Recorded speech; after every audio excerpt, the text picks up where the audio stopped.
Okay, perfect. Great meeting you all. This talk will be about what's wrong with the way we run organizations today. There's a few startups here. I'll probably mention some problems that they don't yet have, but that they might soon be having. So the first slide is a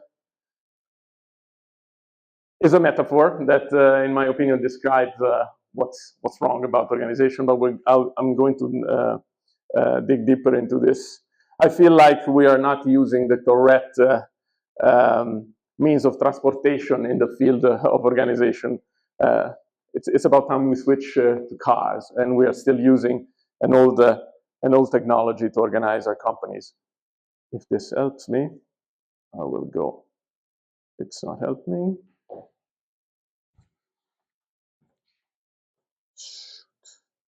Okay, so this is me, a very incoherent career. So it's more about always more about the journey than the destination. I've made several choices, the kind of choices that make your parents go crazy before you find your own way. But I stabilized my choices in recent times, where I basically dedicate most of my time to consulting. And I help organizations basically organize the way they work in a different way. Everything comes out of my previous experiences. Although the military and the music are very different fields, there is a lot of organization going on in that as well. Some formal and some informal. I'm going to use this. So. What's wrong about work nowadays? This is a report that Gallup publishes almost every year about the state of the global workplaces, and the percentages you see pertain to the levels of engagement at work. So even in the best cases, Romania, only 36% of the population is engaged at work nowadays in companies, and Italy is very well behind. It's around 8%. And by engaged, I mean people who actually come to work and they are willing to work for the company they work for. They are engaged with the purpose the company is pursuing. The rest are either passively disengaged, so they don't care. They are just exchanging their time with a wage, with their income, with the money that the company gives them, or even worse, actively disengaged. So they are trying to damage the company because of some form of resentment. So these are the percentages, and they are really, really scary. There are many factors that affect this state of things. I believe one of the factors is that we haven't changed anything in 100 years in the way we organize. And this is a org chart from IBM in 1917. And you see on the right the org chart for IBM in 2018. It's exactly the same grammar, it's exactly the same system. Obviously, the people have changed. Nobody lives 100 years to work.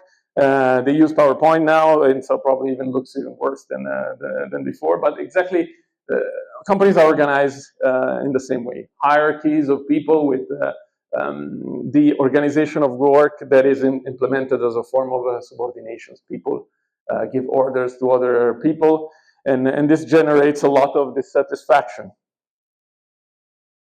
Why are things like that? Well, there's nothing wrong with hierarchies of people, and actually they emerged long ago in the history of mankind. We can trace them back to organized religions or big armies, and they stayed with us throughout the Industrial Revolution because these were the needs that the entrepreneurs had during the Industrial Revolution. And this is Henry Ford, and those two sentences summarize very well why they needed that type of stability, and that system was perfect for them. People can have a Model T in any color so long as it's black. And why is it that every time I ask for a pair of hands, a brain comes attached? Meaning the structure of the demand, what they were offering was very simple on the market, and the complexity, every entrepreneur could dominate entirely the complexity of the products and services they would bring into the market. So Henry Ford knew every little piece, every little part of the Ford Model T, and when he wanted to have hands to help him. It was a problem for him to have a brain that comes attached to the hands and questions his decision. But as reality gets complex, the org chart is not enough to manage the organization. And I'm not saying the organization are only relying on org charts. There are obviously several other ways. There are process documents. There are development methodologies. We have agile. There's many things that have evolved during the last 100 years. But most of the times, the hierarchy brings some innate problems that cannot be fixed until we fix the subordination of people at work. So that's some sort of a funny representation just to tell us what's happening in reality. So the informal organization has to make up for the limits of the formal organization. And what you get is that power gets decoupled from competence. Competence stays at the bottom. People who pull the shots or make the decision are at the top, and you have this continuous flow of information which passes through several layers, and that slows down the organization. People are not entitled to make decisions where the problems or the opportunities are, and sometimes they are entitled, but it all depends on the management style that pervades this form of organization. So the quality of the system really depends on the quality of the people, and when the people leave the organization, the quality lives with them, unless you replace them with people of equivalent quality. And obviously we have Peter's principle that said that if you are competent in something, since the org chart is not only helping you organize work, but it also helps you getting a status and an income. It's a tool that tries to do all these three things at the same time. What you get is that whenever you're good at doing something, in order for you to have a step in your career, you have to start doing something else, and usually something you're not good at. And it happened to me. I was a good software developer, and I had to become a manager to progress with my career. So, and then that happens very, very often, especially in our market. So what happens when I just love the title of this slide, but what happens when the org chart runs the organization? Well, there's a well-known principle, which is Conway's law, that says organizations design systems that mirror their communication structures. So you don't want the HR department to decide the structure and the components of the products you are developing. So this is the risk of having the org chart run the organization. And it's something we see every day. The way the components of your organization communicates basically defines your product components in the end, especially in bigger companies. But and the way we try to fix that is we're constantly looking for better management as companies scale. We think that since the system doesn't account for that evolution, doesn't manage that complexity, we want people to manage the complexity for us. But the problem is it's very hard to find top quality managers and to put them everywhere. They're very hard to find. And again, when they leave, the organization is left with what replaces them. Because even in the books of management, no book about manager really cares about what happens to the company when the manager leaves. The book always tells you what you should do to become a better manager and have a greater career somewhere else when you're fired or when you leave. So this is a big problem for organizations. But if the organization is a system, well, we know a lot of things about systems. And what do we know? Well, the system can be chaotic. A system can have laws, but have zero structure. And when a system has zero structure, it has zero capability to learn. It has a relationship, but it lacks evolutionary capabilities. And this is always, obviously, we don't want that. But what we have with organization most of the time is this. So a rigid system where the components are too stiff to actually adapt, and that's what happened with the org chart. Most of the times, the organization is redesigned only where the org chart is so detached from reality that you really cannot look at it anymore. So some consultants is called in, and maybe a few people, maybe the HR, or maybe there's only a few people actually redoing the whole thing, redesign those things, and that thing becomes old right away as soon as you put it in place. So again, too much structure gives you no evolutionary capability, and that's what's lacking in the way we organize currently. What we want, well, we have biology to get inspiration from, even when we design organization. We need something that evolves rapidly in response to environmental disturbances, and that generates a continuous structural variation while preserving the variations that are useful for the business. And for some reason, we are not, we don't structure organizations in that way. We don't think about it in that way. We don't see it that way. But nature is very good at creating systems that are reliable and adaptive. Each ant only has 80,000 neurons. We have 80 billions. And the kind of intelligence that ants can produce, it's incredible. They can build bridges between branches, and they do this by.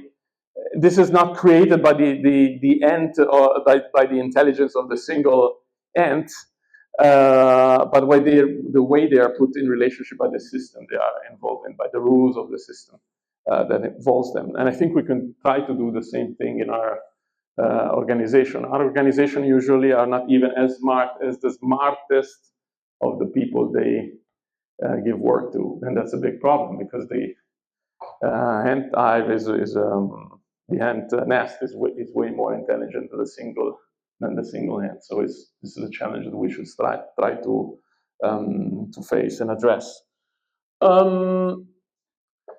Proof that things that are very stable can also change, I think, is given by this example, and so that's why I'm hopeful about the possibility that organizations also change their paradigms. These two devices actually address the same problem. How can we efficiently manage traffic at an intersection? And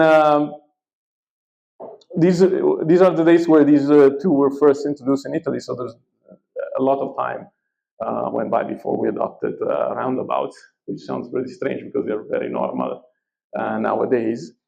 And the main difference, what should inspire us, is the way the intelligence of the agents that are involved in the system is actually put into work. With the semaphore, you only have to recognize color and press on your brake or your accelerator, and that's all the intelligence the system is asking you to apply. With the roundabouts, things are a little bit more complex. You have to use your vision, your intelligence. You have to know the performance, braking performance, and acceleration of your car. But we get way more efficient results with that approach. So I think we should. What the challenge for organization is actually to build structure that resemble more like roundabouts rather than semaphores. And we build organization nowadays that are more like semaphores. We don't leverage on the intelligence of the single individual that actually populate the organization. But there are organizations who are actually doing that. These are just a few of the names of the organization that adopt models that don't rely on the subordination of people. These are basically bossless companies, self-managed companies. There's a bank, Gore, you all know. Bertzerg is a company that assists patients at home, reduces hospitalization of patients in the Netherlands. Favi is an auto part maker. Patagonia, you all know. Zappos and Bol.com are two e-commerce portals. Aya is the biggest producer of appliances, home appliances in the world with 100,000 employees. And Morningstar is an American, maybe Scott knows it, I don't know. They process tomatoes like a Cheerio, that kind of company we have in Italy. And these are all self-managed companies. What do they do differently? Well, basically, they adopt practices and ways of organizing that embrace radically different principles from the ones we are used to. And what are those principles? So I wrote even over because we're not throwing in the garbage what's on the right, obviously. We all want to make money. But these companies are driven by what's on the left more than what's on the right. So more purpose-driven than money-driven. Money is considered a side effect of a good, well enacted purpose. Distributed authority in place of subordination and delegation. Autonomy and collaboration rather than or even over heroic leadership. Transparency as power versus secrecy as power. Obviously, when you have to climb an org chart, keeping information for yourself damages the company, but at the same time, in big organization, helps you tackle your career, and that's a problem that it's part of the DNA of the way traditional organizations are organized. And evolutionary learning rather than predicting and controlling, because the future cannot be predicted anymore. It's too variable, it's too volatile. And the sentences you see on the left are stuff that you usually hear inside companies. So you should ask for permission before acting where your authority is unclear. It's never clear how much authority you have in an organization, because they run based on delegation, and delegation is some sort of a decision of the management style of your boss that decides to let you do things, keeps somehow the formal responsibility. It gives you the authorization to do some things, but you can always get it back, he or she. So it's never clear to your colleagues because there is no formal system of delegation. It's a very limited approach, but we celebrate delegation as an art. We still do that nowadays, and I think that's a problem. So you have to follow orders, delegate whenever you can delegate. There is this assumption that organization should be people negative. So the people are in the organization, especially a bigger organization, to do the least, the minimum, and so you have to give them rules that constrain their actions so that they don't violate the rules and they actually work for the purpose. And again, information secrecy or privacy is considered a leverage to gain power and to have a career, and it usually damages the organization a lot. But you obviously need practices to do those things. So you cannot just talk about principles, put them in slides, and ask people to go and implement those principles by themselves. So there are several ways in which there are several alternative grammars to the org chart, and each of them would require probably hours of explanation. But basically what these companies do is they take the power of the management away from the personal interpretation and encode it in some sort of a system with clear rules. And they do this by combining ways of describing the responsibilities and the roles that are closest to the way the work is performed, rather than describing statuses and job description that actually tell more about how much you're making or what's your prestige inside the organization, rather than what I could ask you, what I could engage you on. And this is basically a combination of, well, I could show you some examples. For example, the one you see in the bottom left from Morningstar.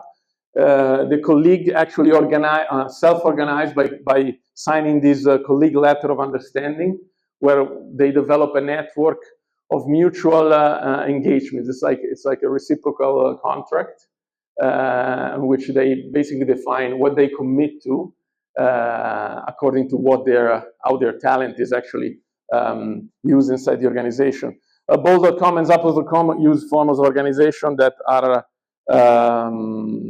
resemble somehow hierarchies of containment of biological inspiration. There are frameworks to do that, like holacracy and sociocracy, where the roles are described but not created, not put in a position of subordination with each other. And then there are several ways to actually introduce market logic inside the organization. For example, hire is organized in thousands of micro enterprises.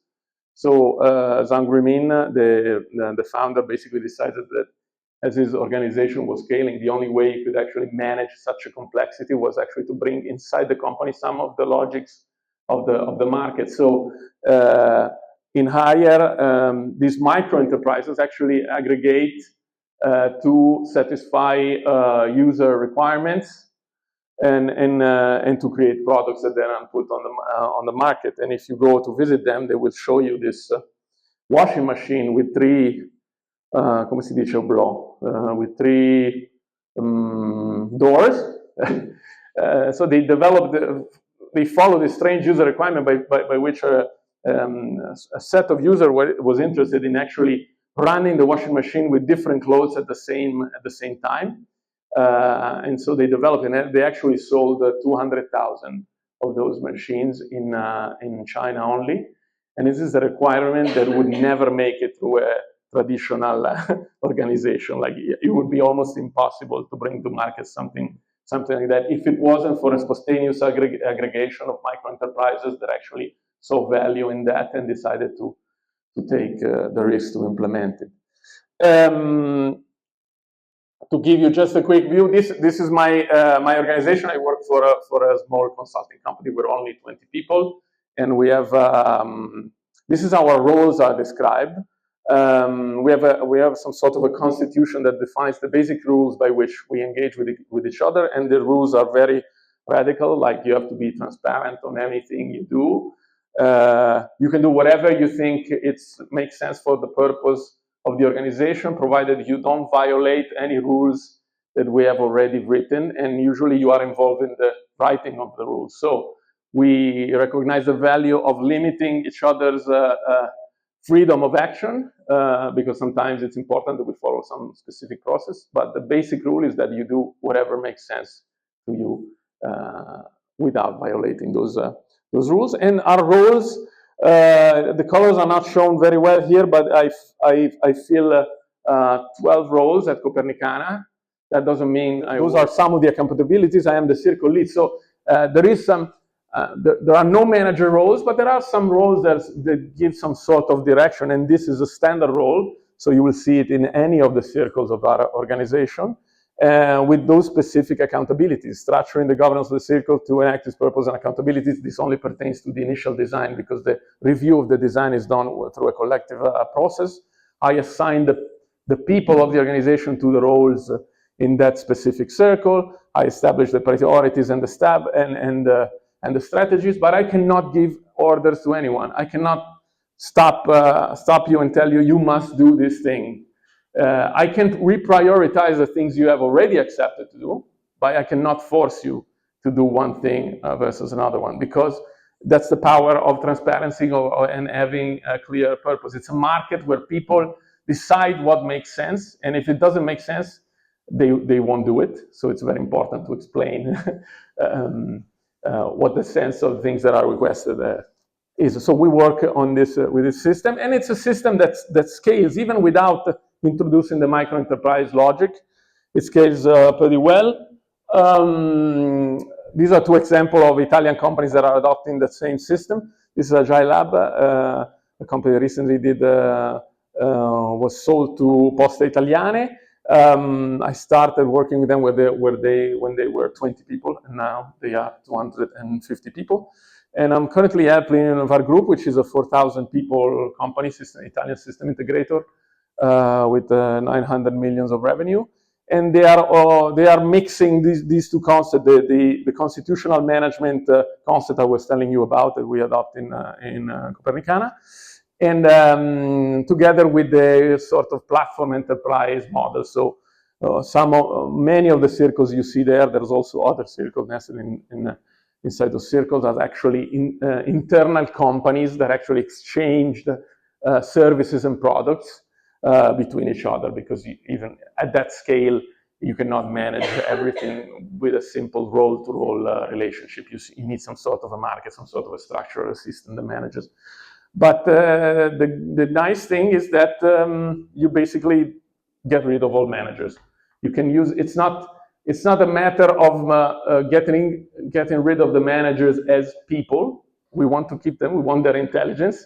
It's just the role of the manager that we feel is outdated. So there's better ways to use the intelligence of the people who are now the managers, and it's to have them fill different roles. Because they also have to apply their domain knowledge to the company use without having to waste time in coordination efforts that can be managed by a system instead of having to become a great manager to manage the people. Nobody manages the people there. It's a system that manages itself, and people give energy to the roles and they participate in decision processes that review the organization whenever it's needed, even locally. There's never a great redesign. The consultants are never called to do the redesign from scratch. Those circles evolve locally as they need, and each circle somehow controls or decides on the evolution of the circles it contains. So there is each circle is also a black box in some sense, because it's completely independent in the way it organizes, but its existence is decided by the circle that contains it. So this way you get some sort of an evolutionary system that also resembles biology. You can think of those as cells and organs, and that's about it, I think. So the takeaways to keep in mind, in my opinion, as you build an organization, I'm also looking at the startup. Obviously, it's very early for you to even think about having problem. But as soon as you get to 10 to 20 people, you will start sensing the need of looking at the organization as something you should take care of. Below that number, yeah, we're all friends, we can coordinate in informal ways, and it doesn't look, but at the point in time where you start scaling, that's where you have no time to think about these things, and you have to have adopted a system that supports you. So the organization is the product that builds your product, according to what you do, obviously. If you have a factory, the factory builds your product, but the organization is what builds the factory. So I think it should be treated as a product inside companies. And it's the biggest leverage on the resources, on the use of our collective intelligence. We have to accept that it's a constant minimum viable product state. The formal organization will never reflect the needs of coordinating all the needs that we have, because it always reflects what happened in the past or in the present. It cannot anticipate the future. That's why you need decision process to keep it aligned with what's needed, but it will never be complete, and you have to accept that. Management roles are obsolete, but management is not. So you have to take it away from the personal style and encode it in a system. You want your company to be managed in a way that is independent of the quality of the managers you have. Because if you're lucky, you have very good managers, and when they leave, or if you by any chance replace them with bad managers, you don't want the entire company to fall or to switch its culture completely because of that. And so basically, the only bosses we need in an organization are basically the purpose, and the measures, and the transparency on each other's work. I think once we have a clear purpose that makes sense to all the people who are working, once we are measuring the way we are working towards that purpose, and we have a reciprocal transparency on what we're actually working on and the status of completion of what we are doing. That's what we need to make an organization that's complexity conscious and people positive, an organization that assumes that people are there to actually do good to the organization, because we are all entrepreneurs in our private life. We all make investment decisions. We decide what car to buy. Even the guy who sits at the bottom of the org charts is an entrepreneur in his private life, and I don't see any reason why we should babysit him when he's at work. So it's just a matter of putting that energy in the way we organize companies, because people are already capable of that. It's just a system that involves them. It's not structured to cater for that type of energy. And then if you treat people as potential rule violators and constrain their action too much, you will exactly generate rule violators. And so you fall into a loop that actually confirms itself and get to the situation where we are now, which is perfectly avoidable if you adopt different patterns. That's about it.